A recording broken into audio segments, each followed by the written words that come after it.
And so the air hostess said, "Sir, would you care for some peanuts?" I said, "Why? Are they unwell?" I've just got that. If you found that funny, this is going to be all right.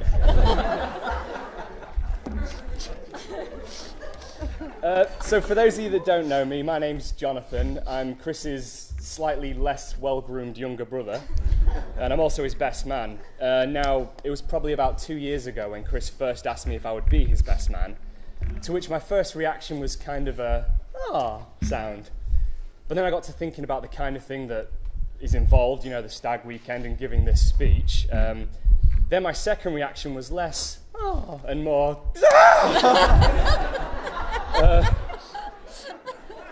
but once I'd stopped freaking out and screaming, what I decided to do was just make a list of everything a best man's supposed to say, number that list, and just go through it one by one. So, sounds easy, that's what I've done. So, first on the list, don't talk about the stag weekend in Latvia. No, don't. Fair enough. He did make it home safely, though, as you can see, so mission accomplished. Second on the list, seriously, dude, don't talk about the stag do. All right.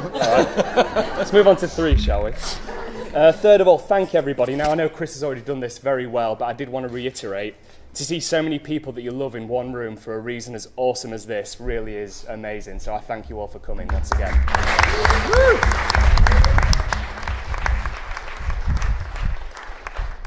Number 4 on the list, talk a little bit about my brother.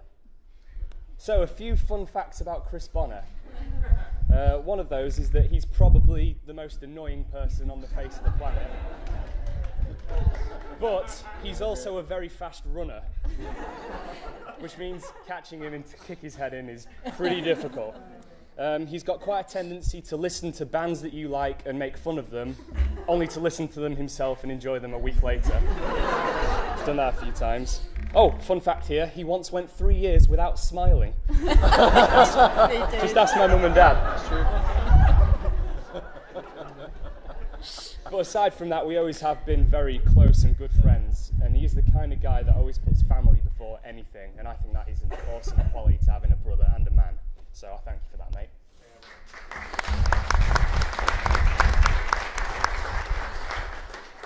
Fifth on the list, compliment the bride. Easy. I'm actually looking around the room, I can see dirt on a few people's chins from when their jaw hit the floor this morning. And Becky walked in the room. Becky, that's my way of saying you look absolutely stunning. Chris, you've punched above your weight and you've gotten yourself a gorgeous bride. I've got to that. I take my hat off to you. Also like to add how beautiful the bridesmaids are looking today, Ruth and Laura. It's a good looking wedding, I think. It's a good looking room. Oh, I've got to tell another joke now. I must say that after the honeymoon, I felt like a new man. Unfortunately, so did my wife. That's a good wedding joke. Wedding related, at least. Anyway. Anyway, 6th on the list. Talk about what a great couple the bride and groom are. Now, I've been privileged enough to know Chris and Becky as a couple for quite a while, and I've made some really cool memories with them. The trouble is, because of the amount of booze normally involved, I don't remember much of it. But here's a quick list. We've got drunken Jaeger nights around Chris and Becky's campfire, which never ended well. Drunken ski holidays, drunken camping trips, drunken summers, drunken Wednesdays. Just there's a slight pattern here, but all of those have endured injuries, both physical and mental. So again, I thank you both for that. Some awesome times. I'm sure we'll have many more. Number 7, embarrass the groom. Awkward. All right, so what everyone needs to think about here is that one day there's a good chance that Chris is going to be my best man. So any smart person in my situation would skip this part of the list. So, being a smart person, what I'm not going to do is mention one of Chris and Becky's first dates, where after walking around Blundell Park for a few hours, Chris turned to Becky and asked, "Can I hold your hand, please?" I also didn't want to mention the time that Chris had all of his friends round at my mum and dad's house one night, and the almighty PB came in and got him into the suplex and made him cry in front of all of his friends. And that was only a few months ago as well. So. Just bear with me, I didn't want to do this, so I won't. I didn't want to hold up this framed poster I had made of Chris as a small boy.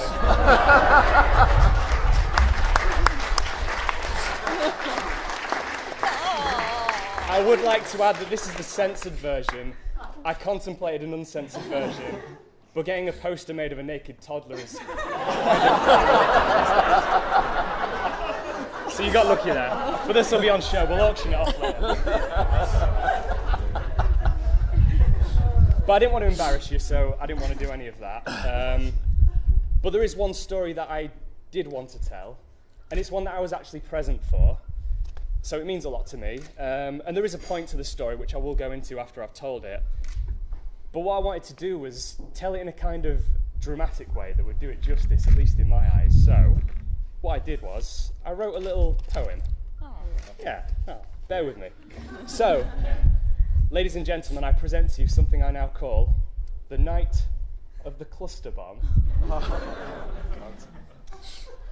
A cold, dark night on the mountaintop in a town... No, something's wrong. All right, poetry's all well and good, but I feel like something's missing. If only there was some kind of small... Wait.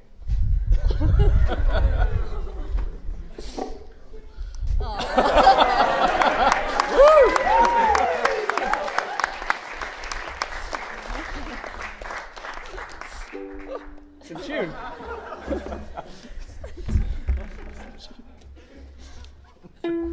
Oh yeah. That's better. A cold, dark night on the mountain top in a town called Marybelle. The men at the pub, the women at home. What awaited, no one could tell. The bartender asked, with a welcoming smile, "Now, boys, what will it be?"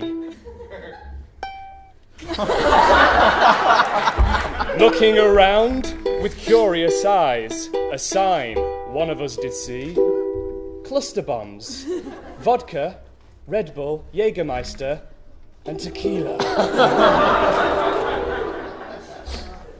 A bomb, we asked, a little alarmed. Do our eyes and ears play tricks? It's true, he replied, with a devilish smile, but be warned, it's a deadly mix.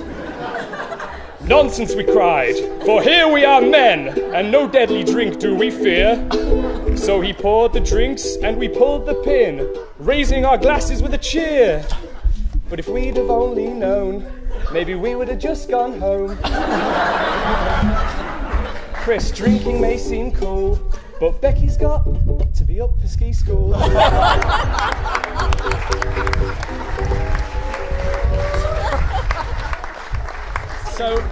So at this point in the song, I just wanted to add that the girls were back at the chalet. I don't know what they were talking about, how could I? But knowing roughly what girls generally tend to talk about, I imagine it was something along the lines of Bunny Rabbit's X Factor, David Beckham, Max Factor, jewellery, makeup, Laura Ashley curtains.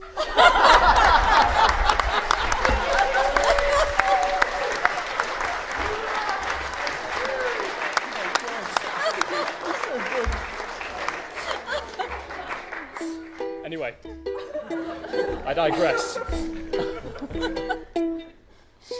Back at the bar, the night carried on, and many more drinks did we down. With 10% beer and many more bombs, we hit every bar in the town. I looked at my brother through booze-glazed eyes, trying my best not to sway. My brother looked back and gave me a smile, and this is what he had to say. "Hey youth, let's get a drink. This drink's awesome. Later the song." To which I replied,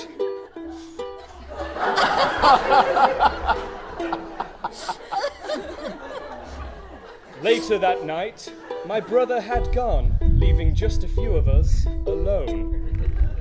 The bars kicked us out, and with morning not far, we decided it time to head home. I climbed into bed with a smile on my face and began to drift away. With a fuzzy head and a dried out mouth, I dreamt about skiing the next day. What the that was the door, someone's at the door.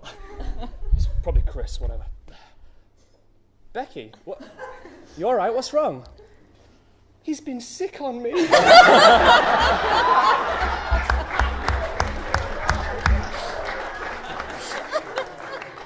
Could it be true, O brother of mine? Hast thou committed a mortal sin? With too much to drink and little regard, have you treated your girl as a bin? Alas, he was there, his head in the bowl. A little too late, I might add. The next day he awoke and sauntered downstairs. Yeah, dude, she was pretty mad. Now the moral of this tale is if you're drinking 10% ale, or a drink named after a bomb, it could end up in the best man's song. And if you go into hurl, don't puke upon your girl. She may not marry you if she's covered in last night's stew.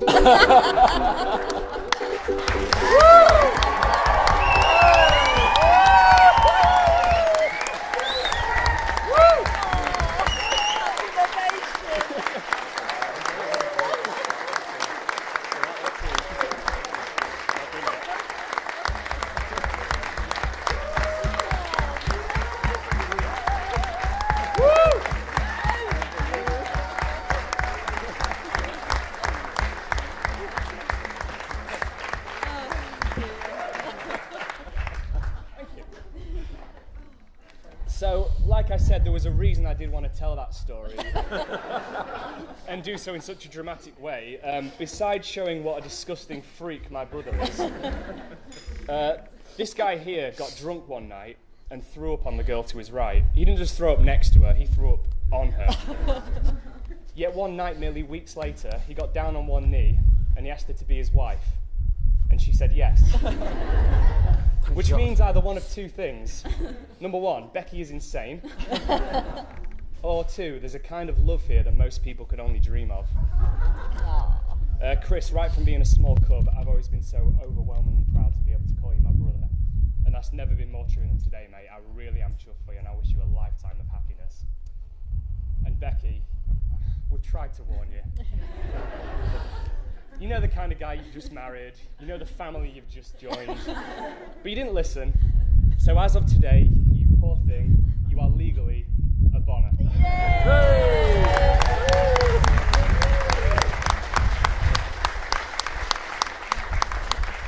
And I, for one, couldn't be happier than to be able to call you my big sister. Ladies and gentlemen, I hope you'll all join me now in standing up and raising a glass and wishing a lifetime of love, laughter and happiness to my awesome big brother, and as of today, my gorgeous sister. It's Chris and Becky. Chris and Becky.